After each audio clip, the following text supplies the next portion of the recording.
하나님 말씀 시편 136편 1절에서 10절까지 말씀.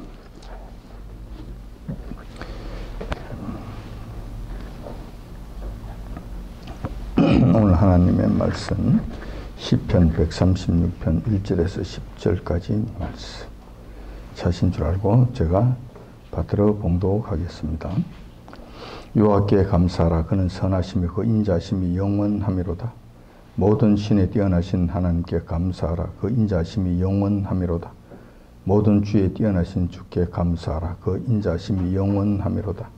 홀로 큰 기사를 행하시는 이에게 감사하라. 그 인자심이 영원하미로다. 지혜로 하늘을 지으신 이에게 감사하라. 그 인자심이 영원하미로다. 땅을 물 위에 펴신 이에게 감사하라. 그 인자심이 영원하미로다. 큰 빛들을 지으신 이에게 감사하라. 그 인자심이 영원하미로다. 해로 낮을 주관케 하신 이에게 감사하라. 그 인자심이 영원하미로다. 달과 별들로 밤을 주관케 하신 이에게 감사하라. 그 인자심이 영원하미로다. 애굽의 장자를 치신 이에게 감사하라. 그 인자심이 영원하미로다. 아멘.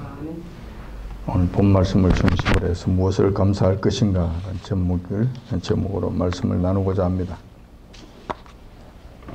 오늘은 추수감사절입니다. 1년 중 가장 기쁜 날 중에 하나입니다. 유대인들도 이와 같은 절기를 지킵니다. 여러분들이 잘 아시는 바와 같이 수장절이라고 하는 그 절기, 초막절이라고도 하죠. 이 절기가 바로 이런 추수감사절과 같은 이런 의미의 절기입니다. 그래서 오늘은 추수감사절과 관련된 말씀을 나누고자 합니다. 오늘날만큼 감사합니다라는 말을 많이 사용한 적은 없는 것 같습니다. 학교에서도 집에서도 감사하다는 말을 자녀들에게 가르치고 감사합니다는 말을 자주 입에 오르내리도록 합니다. 그렇게 함으로써 교양 있는 가정, 예의 있는 자녀란 칭찬을 듣도록 하고자 하는 것이 아닌가 하는 생각이 듭니다. 하지만 조금 더 깊이 생각해 보면 지금 시대처럼 감사에 무감각하고 감사에 인색한 시대도 없었던 것 같습니다. 이게 무슨 말이냐고요. 감사합니다는 말은 많이 합니다. 그의 입에 달고 삽니다. 그런데 그 말에 진정성이 없다는 것입니다. 감사합니다라는 말이 목구멍에서 나오는 것으로 할 일을 다 한 것으로 여기고 만다는 거예요. 다시 말해서 감사는 거칠의 상으로 한마디 말만 하면 다 되는 것으로 생각한다는 것입니다. 마음에 담긴 감사는 없고 또 당연히 나타내야 할 감사에 의한 마음가짐과 행동으로 이어지는 것은 없다는 거예요. 그래서 감사는 흔하지만 진정한 감사는 없다는 것입니다. 감사에 대한 진정성은 없다는 것이죠. 정말 감사하다는 이 마음의 표현은 없다는 거예요. 신앙생활을 하는 성도들도 하나님과의 관계 속에서 감사에 대해 그렇게 생각하지는 아니하는가 이런 생각이 듭니다. 성도들도 요한과의 관계 속에서 감사의 문제에 대해서 그렇게 심각하게 생각하지 않는 것 같아요. 그냥 세상 사람들처럼 뭐 그렇게 그저 그렇고 막 이렇게 하지 않는가 이런 마음이 든다는 거예요. 너무 감사에 대해서 안일하게 생각하는 것이 아닌가라는 거예요. 그런데 감사의 문제는 우리가 생각하는 것만큼 그렇게 작은 것이 아닌 거예요. 그리고 자칫 감사에 대한 것을 잘못 이해하고 잘못 사용하다가는 큰 후유증을 일으키게 됩니다. 감사를 제대로 하지 못했을 때는 거기에 따른 후유증이 생각 이상으로 크다는 거예요. 세상 사람들처럼 하나님과의 관계 속에서도 성도들이 그렇게 말을 해요. 감사합니다. 하나님 감사합니다. 그리고 입에서 그냥 습관적으로 나와요. 하나님 감사합니다. 주님 감사합니다. 그런데 이때 우리 주님께서 다시 묻습니다. 여러분들에게. 그래 감사하다고? 근데 뭐가 감사한데? 뭐가 감사하냐고? 당장 대물으신다면 여러분들이 뭐라고 대답할 것인가? 그냥 벙벙하는 거예요. 정신이 하나도 없는 거예요. 아무 생각 없이 이야기했으니까. 내뱉었으니. 뭐가 감사하는 거냐? 라고 우리 주님이 다시 되묻는다면 여러분들이 할 말이 없어지는 거예요. 진정성을 담지 않았기 때문에. 진정 감사한 일이 감사하다고 생각하지 않은데 생각 없이 말을 했기 때문에 거기에 대한 감사의 말을 할 수가 없는 거예요. 자, 만약 이런 일들이 습관적으로 일어난다, 이래 된다면은 여러분 큰 문제가 생깁니다. 감사합니다, 감사합니다 했는데 아무 생각 없이 했다. 자칫 잘못하면 첫 번째 문제가 뭐냐 하면은 여호와 하나님을 조롱하는 죄에 빠지게 되는 거예요. 여호와 하나님을 조롱하는 거예요. 놀리는 것이 된다는 거예요. 감사하다고 할 때는 반드시 감사해야만 할 이유가 있어야 합니다. 감사하다는 감사의 거리가 없는데도 무조건 감사한다. 여호와 하나님 조롱하는 것이죠. 당장 뭐가 감사한 거냐라고 물었을 때 충분히 거기에 대한 대답을 하지 못한다면은 여호와 하나님 놀리는 것이죠. 입술로서 그 존귀하신 여호와 하나님을 놀리는 일이 된다. 우롱하는 일이 된다는 거예요. 된다는 것입니다. 감사할 때는 우리가 생각지도 않았던 큰 은혜와 선물이 있었을 때 가능한 이야기입니다. 따라서 감사할 때는 늘 우리가 왜 감사해야 하는지를 먼저 살펴봐야 합니다. 그런 다음에 진정성을 담아서 구체적으로 요 하나님 이렇게 해주시니 감사합니다. 정말 감사합니다. 이게 맞잖아요. 그리고 그런 다음에 자동적으로 이어져야 될 내용, 그 행동들이 자동적으로 나오게 되는데 이 감사함을 내가 무엇으로 보답하겠습니까? 무엇으로 보답해야 되겠나이까? 당연히 나와야 되는 거잖아요. 당연히. 요한께서는 여러분들에게 이것을 요구하지 않았습니다. 구체적으로 자꾸 요구하지 않았어요. 감사하는 것을 알아주는 것만으로 한 90% 이상은 여호와께서 오케이 됐어. 근데 여호와께서 원하시는 것도 있잖아요. 여호와님, 당신이 원하시는 것을 제가 하겠나이다. 이 감사함을 무엇으로 보답하겠나이까? 이게 정상적인 감사의 자세잖아요. 여기까지 가야 된다는 거예요. 사람들과 관계 속에서도 감사하다고 한다면 이와 같은 과정을 거쳐서 내가 저분을 위해서 나는 무엇을 해드려야 되지? 생각하는 것이 당연하잖아요. 여기까지 가야 되는 거예요.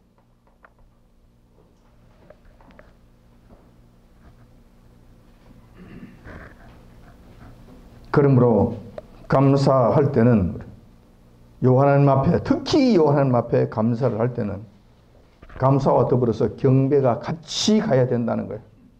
그분께 경배, 허리 굽혀 그분께 높여드리 이 일이 동시에 일어나야 마땅하다. 우롱하지 않으려면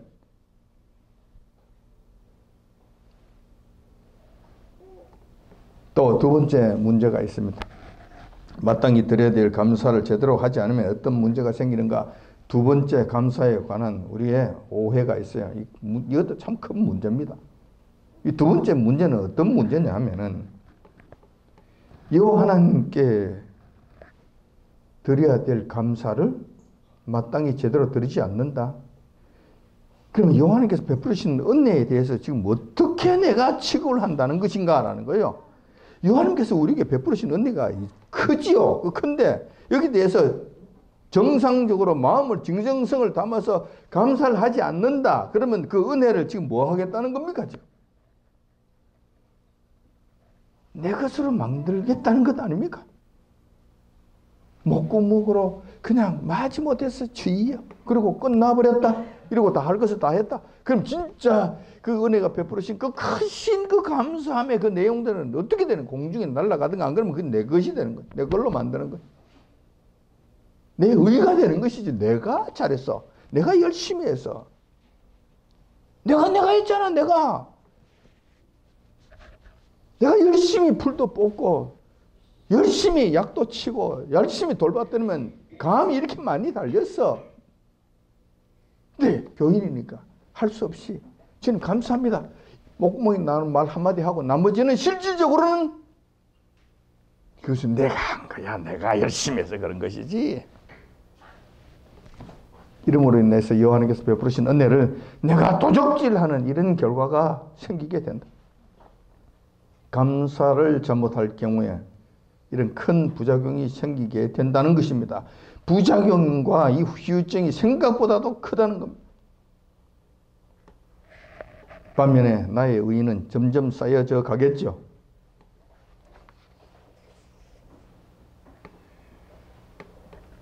이렇게 되면 결국 여호와 하나님께서 받으셔야 할 영광을 내가 가로채는 엄청난 죄에 빠지게 됩니다. 이게 한 번, 두 번 습관이 되면 나중에는 무감각해집니다. 그래서 이것이 잘못인 줄조차도 몰라요. 또한 하나님의 은혜를 나의 자랑으로 둔갑시킴으로 상대적으로 나의 의의가 하늘 높은 줄 모르고 쌓여만 가게 됩니다. 따라서 감사의 문제는 생각 이상으로 신앙생활하는 성도들에게 있어서는 아주 중요한 부분을 차지하고 있는 것입니다. 성도들에게 있어서 하나님께 감사드리는 것은 사실상 일상생활 속에서 늘 일어나야 합니다. 왜냐하면 날마다 베풀으신 은혜가 크기 때문에 그렇습니다. 따라서 그때마다 잊지 말고 주님께 감사와 경배를 드리는 것이 합당합니다. 근데 제가 말씀을 드리는 건 이 감사는 입으로만 하는 것이 아니라 진정성을 담아서 하는 진정한 감사여야 된다. 이런 감사를 해야 된다는 것이죠. 하지만 오늘은 추수감사절을 맞이하여 좀 더 특별한 감사를 드리고자 합니다. 오늘 제가 말씀드리고자 하는 것은 아무 생각 없이 감사합니다 하고 버릇처럼 입으로만 말을 중얼거리는 이 감사를 말하는 것이 아니라 오늘 이 절기를 맞이하여 특별히 감사해야 될 것이 무엇인가를 생각하면서 그 문제에 대해서 여호와님 앞에 감사드리자는 것입니다. 오늘 본문 말씀이 이런 것들을 잘 말씀해 두고 있습니다. 이 본문을 보면서 여러분들은 무슨 생각을 했을지 모르지만 저는 이런 생각을 하게 됐습니다. 인간들이 얼마나 여호와 하나님 앞에 드리는 감사에 인색했으면 아주 구체적으로 여호와 하나님께 감사 드리는 것을 가르쳐 주셨을까? 감사를 이렇게 하라고 강조를 하셨을까? 이런 생각이 든다는 것입니다. 아무튼 이런저런 것들을 다 오늘은 조금 한쪽으로는 치우쳐 놓고 우선 세 가지만 감사의 조건을 말씀드리고자 합니다. 지난 한 1년간을 살아온 이 과정을 통해서 수많은 감사들이 있고 개인마다 각자 환경과 여건에 맞게 여호와께서 베푸신 큰 은혜가 있을 줄 압니다. 저도 10손가락을 다 꼽지 못할 정도로 많더라고요. 그런데 그것을 여러분들의 각자 개개인 가운데서 여호와님과 관계 속에서 베풀으신 은혜 이것을 말씀드리고자 하지는 않습니다. 왜냐하면 각자 상황이 다르기 때문에. 그렇지만 우리가 보편적으로 정말 이거는 반드시 감사드려야 될 것 우선 세 가지 정도만 말씀을 드리고자 하는 겁니다. 그 외에도 많이 있을 겁니다. 첫 번째로 우리가 반드시 감사드려야 될 것 한 가지. 그동안 여호와 하나님께서 선인과 악인에게 햇볕과 비를 골고루 내려주심에 감사하자는 것입니다. 조금 전에 장로님 기도 속에서도 그 말씀이 있었는데 여호와 하나님께서 악인과 선인에게 구별하지 아니하고 골고루 햇볕과 비를 내려주셨다는 것입니다. 마태복음 5장 45절에 그 말씀이 기록되어 있죠. 하나님께서 그 해를 악인과 선인에게 비치게 하시며 비를 어려운 자와 불의한 자에게 내려우심이니라 말씀하신 내용이 있습니다. 우리 인간들에게 있어서 햇볕과 비는 생존하는데 필수 요인입니다. 햇볕과 비가 없다면 인간은 단 하루도 살아갈 수 없습니다. 지난 여름에도 한번 생각해 봅시다. 우리는 수시로 하늘을 쳐다보면서 비를 간절히 기다리는 때가 있었습니다. 그때마다 여호와님께서는 비를 내려주셔서 우리의 목마름을 해결해 주셨습니다. 특히 올해는 큰 태풍 없이 그냥 적절하게 비를 내려주셨던 것입니다. 그런데 인간들의 특성은 이렇습니다. 세상 사람들은 특히 더 그렇죠. 비가 오기 전과 비가 온 후의 마음의 자세가 싹 달라집니다. 해갈이 되고 나면 언제 그랬냐는 듯이 여호와 하나님의 은혜의 손길을 잊어버리고 마치 비가 온 것은 당연히 온 것이라고 여기고 지나가 버립니다. 세상 사람들은 그래요. 그런데 하나님의 백성인 우리는 그러지 말아야 되지 않겠습니까? 그런데 우리는 어땠냐는 거예요. 우리도 이 범주에서 크게 벗어났느냐는 것이죠. 우리도 그냥 비가 오고 해갈이 되고 나면은 그냥 올 것이 왔네. 그리고 잊어버리고 그냥 지나가지 않았느냐. 지난 한 해 동안 수도 없이 그렇게 하지 아니하였는가라는 겁니다. 당연히 여호와 하나님 앞에 감사드려야 되는 것 아니에요? 당연히 여호와 하나님께 경배를 드려야 되는 것 아닙니까? 그런데 그 일에 우리가 굉장히 인색했다는 것입니다. 생각보다도 우리가 인색했다는 거예요. 문제는 성도들의 관점에서 본다면 이 땅에 죄악이 관연한 상태에서 여호와 하나님께서 지난 여름 동안 햇볕과 비를 골고루 내려주신 것은 특별하신 은혜라고 하지 않을 수 없다는 거예요. 죄악이 관연한 상태에서도 여호와 하나님께서는 지난 한 해 동안 햇볕과 비를 적절하게 내려주셨다는 거예요. 북이스라엘의 경우를 여러분들이 아시죠? 아합 왕 시절에는 아합 왕이 범죄함으로 말미암아 3년 반 동안이나 하늘 문을 닫으시고 비를 내려주지 아니하였습니다. 그래서 그때는 산천초목이 메말라 갔고 모든 생명체들이 이 가뭄에 이 물이 없어서 큰 고통 속에서 서서히 죽어간 것을 우리가 보게 됩니다. 그런데 지금 우리나라 사정이 아합 왕 시대 때보다 나은 것이 뭐가 있습니까? 우리의 형편이, 우리의 상황이 아합 왕 시대보다도 더 선하고 착하다고 할 만한 것이 뭐가 있냐는 거예요. 그렇다면 그때는 여호와께서 하늘 문을 닫으시고 비를 내지 아니하셨는데 저희들에게는 이 비를 내려주셨잖아요. 지난 한 해 동안. 그래서 오늘 본문 말씀에는 이렇게 가르쳐주고 있는 것입니다. 오늘 본문 1절에 그 말씀이 기록되어 있죠. 여호와께 감사하라. 그는 선하심의 그 인자심이 영원함이로다라고 말씀하고 있는 것입니다. 이 땅 대한민국에 지난 여름 동안 햇볕과 비를 내려주신 것은 여호와 하나님께서 선하시고 그 인자심 영원하시기 때문이라는 것입니다. 그 선하심과 인자하심은 일회성이 아니고 상대적인 것이 아니며 절대적인 것이며 무조건적인 것이며 영원하시다는 점에서 늦었지만 지금이라도 감사드리자는 겁니다. 이 부분을 우리가 한 목소리로 여호와 하나님 앞에 감사드리자는 거예요. 여호와 하나님 감사합니다. 그렇지 않았다면 저희들도 아합 왕 시대처럼 큰 고통에 빠져들었지 않았겠습니까? 이를 행하신 여호와 하나님 앞에 감사드립니다. 해야 마땅하지 않겠냐는 거예요. 두 번째 감사의 조건, 그것은 우리의 죄를 죄로 여기지 아니하시고 악을 악으로 갚지 아니하심에 감사하자라는 것입니다. 시편 103편 10편에 10절에 그 말씀이 있죠. 우리의 죄를 따라 처치하지 아니하시며 우리의 죄악을 따라 갚지 아니하셨으니 이는 하늘이 땅에서 높음같이 그를 경외하는 자에게 그 인자심이 크심이로다 말씀하고 있는 것입니다. 만약 여호와 하나님께서 지난 한 해 동안 우리의 죄가를 살피시고 그 죄에 대해 합당한 처벌을 하셨다고 한다면 오늘 이 자리에 이렇게 앉아 있을 사람이 있겠는가? 단 한 사람도 없을 것입니다. 단 한 사람도 없을 것입니다. 지난 한 해 동안에도 우리는 수시로 끊임없이 여호와 하나님께 범죄하였습니다. 하나님의 명령을 어기며 살아왔습니다. 우리가 범죄하는 그 순간순간마다 여호와 하나님께서 징계하시고 채찍을 휘두르셨다면 과연 우리는 어떻게 되었을까? 살아남을 자가 한 사람도 없었겠죠. 하지만 여호와 하나님께서는 우리의 죄를 죄로 여기지 아니하시고 오래 참으시는 가운데 우리 죄인을 용납해 주셨으므로 우리가 지금 이 자리에 이렇게 살아있을 수 있다는 것입니다. 이 기쁨의 자리에 참여할 수 있었다는 것이죠. 오늘 우리는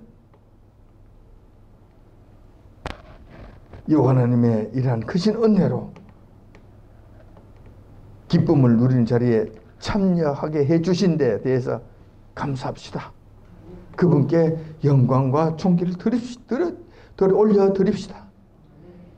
그러므로 지난 한 해 동안의 일들을 생각하면서 최소한 여호와 하나님께 합당하지 못한 잘못을 저지른 것이 있다면 이 시간 반성하는 모습이라도 보이십시다. 이것이 타당한 것이잖아요.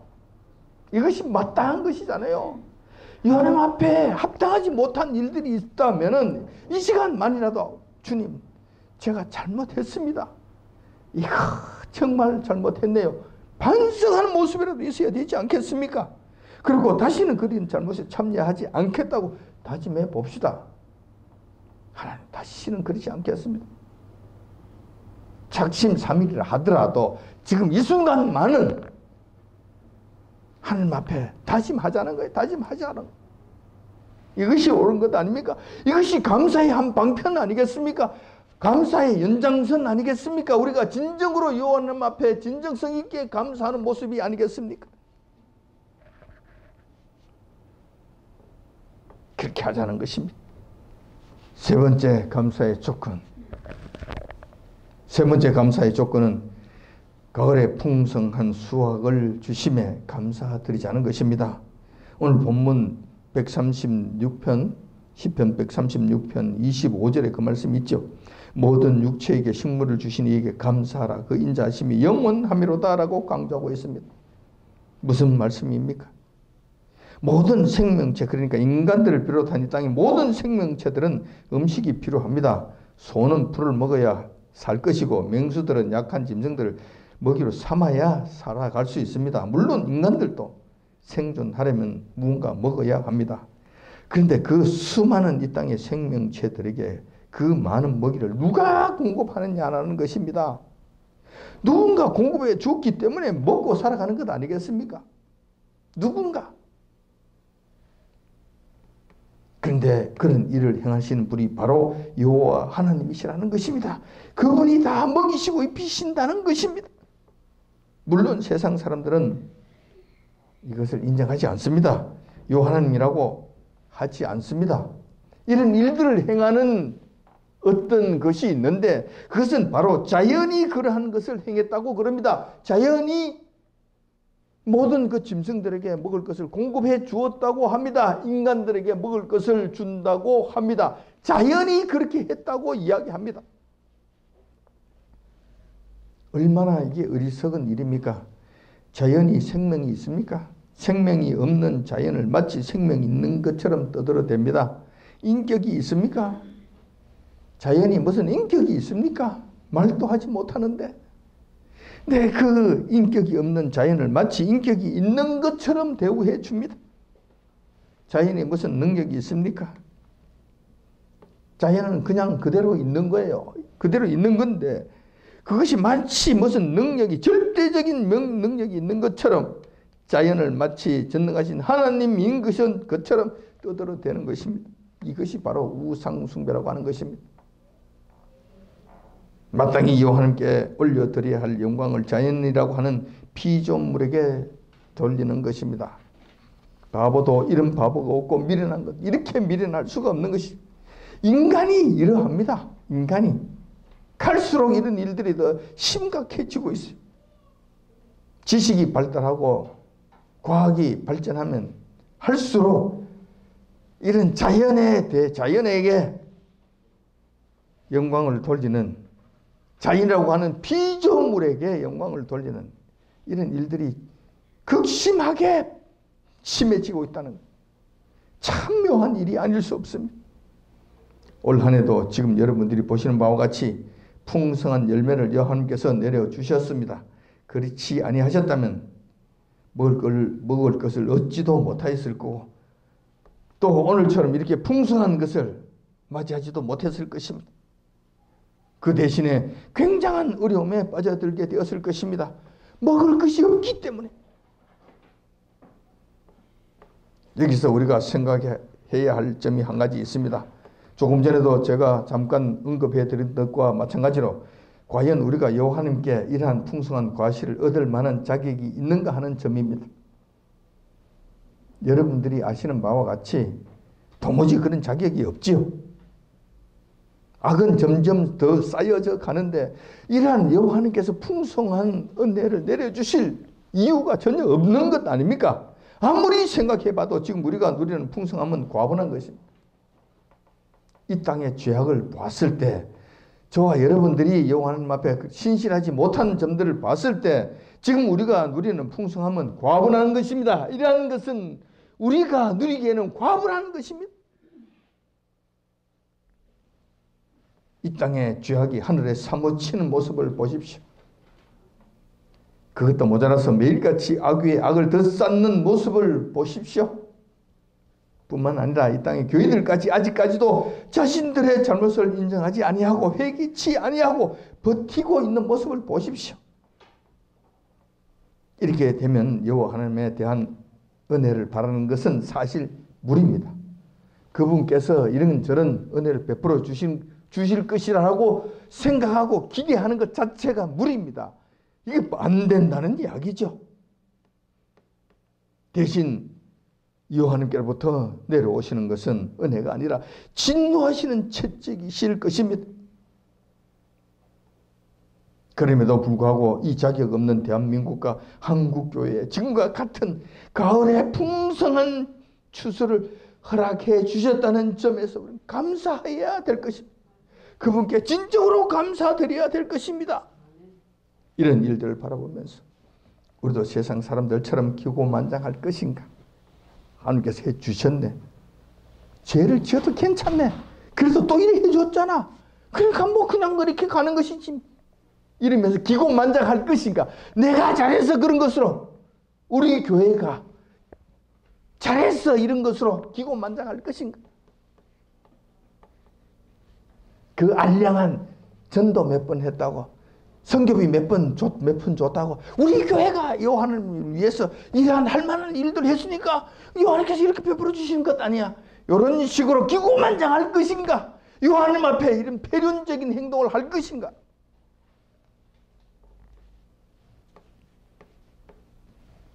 아니면 여호와님께 진심으로 감사할 것인가? 정말 받을 자격이 없는 저들에게 오늘도 올해에도 여전히 이렇게 큰 은혜를 베풀어 주셨습니다. 라고 할 것인가? 이 시간 결정해야 될 것입니다. 기고만장할 것인가? 안 그러면 진정 그분께 무릎 꿇고 경배드리며 감사해야 될 것인가? 결정하시기 바랍니다. 당연히 하나님의 택한 백성들은 우리는 마음을 다하고 정성을 다해서 이 시간만큼이라도 여호와님께 감사드리고 경배드려야 마땅할 줄 압니다. 오늘은 추수감사절입니다. 이날을 맞이하여 여호와님께 감사드리는 문제에 대해 살펴보았습니다. 우선 감사의 문제는 생각보다 중요한 덕목이라는 사실을 알게 되었습니다. 진정한 감사를 드리지 않고 마음에도 없는 감사를 입으로만 중을 그린다면 자칫 여호와님을 우롱하는 결과가 될 수 있습니다. 또 자칫 마땅히 드려야 될 여호와님께 감사와 찬송과 경배를 소홀히 한다면 여호와님께 돌려야 드려야 될 감사와 영광을 내가 도적질하는 죄에 빠질 수 있다는 이 사실입니다. 이것도 여러분들이 깊이 생각해야 될 줄 압니다.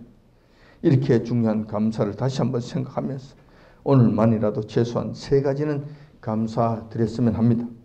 그리고 같이 감사드리기를 원합니다. 지난 1년 동안 의인과 악인에게 골고루 햇볕과 비를 내려주심에 감사합시다. 또한 지난 한 해 동안 우리의 죄를 죄로 여기지 아니하시고 악을 악으로 갚지 아니하심에 감사드립시다. 또한 올해도 가을에 풍성한 수확을 분에 넘치도록 베풀어 주신 하나님 앞에 감사드립시다. 이렇게 마땅히 올려드려야 할 감사를 올려드리고 경배드릴 것을 경배드림으로 추수감사절을 맞이하여 하나님의 자녀로서 마땅히 해야 될 도리를 다 행하고 죄악이 관연한 세상 속에서라도 이 하나님을 기쁘시게 하는 저와 여러분들이 다 되시길 이 아침 주님의 이름으로 축원드립니다.